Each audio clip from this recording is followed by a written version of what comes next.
Hello বন্ধুরা, আমি পঞ্চম শ্রেণীর অঙ্ক ৬ নম্বর স্কুল বেহালা হাই স্কুলের পরবর্তী অঙ্কগুলি নিয়ে চলে এসেছি। নাম্বার খ, ৬-এর ৭ বিয়োগ ফার্স্ট ব্র্যাকেট ১-এর ১৪ যোগ ৫-এর ৭। ৬-এর ৭ বিয়োগ ১-এর ১৪ যোগ ৫-এর ৭। প্রথমে আমাদের এই যোগের কাজটুকু করতে হবে। সমান সমান ৬-এর ৭ বিয়োগ ১৪ আর ৭-এর লসাগু ১৪। এখানে লসাগু করে নিয়েছি। ৭ ও ১৪কে ৭ দিয়ে ভাগ করা যায়। ৭ একে ৭, ৭ দুগুণে ১৪। ৭ গুণ ২ সমান সমান ১৪ সমান সমান ১৪। ১৪কে ১৪ দিয়ে ভাগ করলে হয় ১, ১-এর সঙ্গে ১ গুণ করলে ১ একে ১, যোগ ১৪কে ৭ দিয়ে ভাগ করলে হয় ২, ৭ দুগুণে ১৪, ২ দিয়ে ৫কে গুণ করলে হয় ৫ গুণে ১০, সমান সমান ৬-এর ৭ বিয়োগ ১০ আর ১ যোগ করলে ১১, নিচে ১৪, ১১ ১৪। ৭ আর ১৪ লসাগু ১৪ হয়।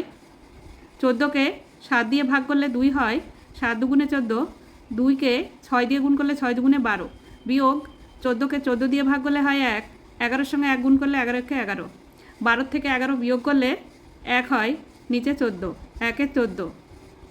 উত্তর সরল ফল ১-এর ১৪। ৪ নম্বর, ৪-এর ক, স্কেল ও পেন্সিলের সাহায্যে ৭.৫ সেন্টিমিটার দৈর্ঘ্যের এবি রেখাংশ অঙ্কন করো। এখানে স্কেল ও পেন্সিলের সাহায্যে ৭.৫ সেন্টিমিটার একটি সরলরেখা এঁকেছি। নাম দিয়েছি এ বি। এবি একটি ৭.৫ সেন্টিমিটার সরলরেখা। এখানে স্কেল দিয়ে ৭.৫ সেন্টিমিটার মেপে নিতে হবে। নাম্বার খ, চিত্রসহ সমান্তরাল সরলরেখা কাকে বলে লেখো।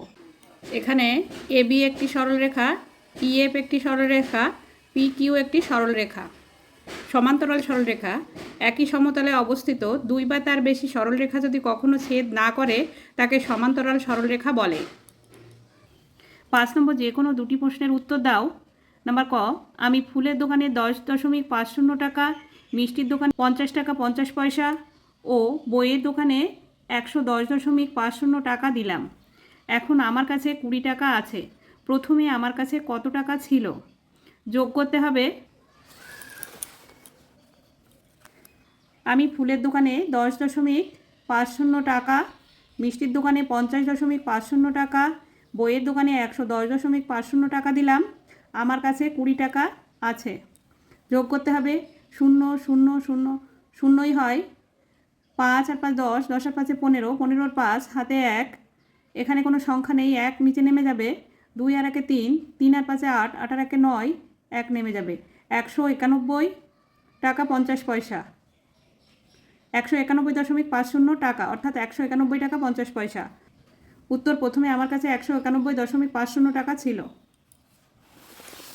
নাম্বার খ, মিহির বাড়ি থেকে স্টেশনে যাবার সময় 7-8 অংশ বাসে ও 1/12 অংশ সাইকেলে গেল, বাকি পথ হেঁটে গেল। মিহির মোট কত অংশ বাসে ও সাইকেলে গেল, সে কত অংশ হেঁটে গেল? যোগ করতে হবে। 7-8 ও 1/12 যোগ করতে হবে, করে 1 থেকে বিয়োগ করতে হবে। মনে করি বাড়ি থেকে স্টেশনের দূরত্ব 1 অংশ। 1 বিয়োগ ফার্স্ট ব্র্যাকেট দিয়ে 7-8 যোগ 1/12 সমান সমান 1 বিয়োগ, এখানে যোগের কাজটি আগে করতে হবে। 8 ও 12 এর লসাগু করতে হবে। এখানে 8 ও 12 এর লসাগু করেছি। প্রথমে 2 দিয়ে ভাগ করা যাবে। 4 দুগুণে 8, 6 দুগুণে 12। আবারও 2 দিয়ে ভাগ করা যাবে। 2 দুগুণে 4, 3 দুগুণে 6। এবার গুণ করতে হবে। 2 গুণ 2 গুণ 2 গুণ 3, 3 দুগুণে 6, 6 দুগুণে 12, 12 দুগুণে 24। 8 ও 12 এর লসাগু 24। 24কে 8 দিয়ে ভাগ করলে হয় 3, 3 8 24, 3 দিয়ে 7কে গুণ করলে 3 7 21, যোগ 24কে 12 দিয়ে ভাগ করলে হয় 2, 12 দুগুণে 24, 2 এর সঙ্গে 1 গুণ করলে 2 একে 2, সমান সমান 1 বিয়োগ 21 আর 2 যোগ করলে হয় 23, নিচে 24, 23 এর 24 বিয়োগ করতে হবে। এখানে 1 আছে, সম্পূর্ণ সংখ্যা, তাই এখানে 24 আছে আর নিচে মনে মনে 1 ধরে নিয়ে 24 আর 1-এর লসাগু 24 হবে। 24কে 1 দিয়ে ভাগ করলে 24 হয়, আবার উপরের 1 দিয়ে গুণ করলে 24 একে 24, বিয়োগ 24কে 24 দিয়ে ভাগ করলে 1 হয়, 23, 23-এর সঙ্গে 1 গুণ করলে 23 একে 23, সমান সমান 24 থেকে 23 বিয়োগ করলে হয় 1 আর নিচে 24, 1-এ 24। উত্তর, বাসে ও সাইকেলে গেল, এই যে 23-এর 24 অংশ আছে এটি, আর হেঁটে গেল 1-এর 24 অংশ।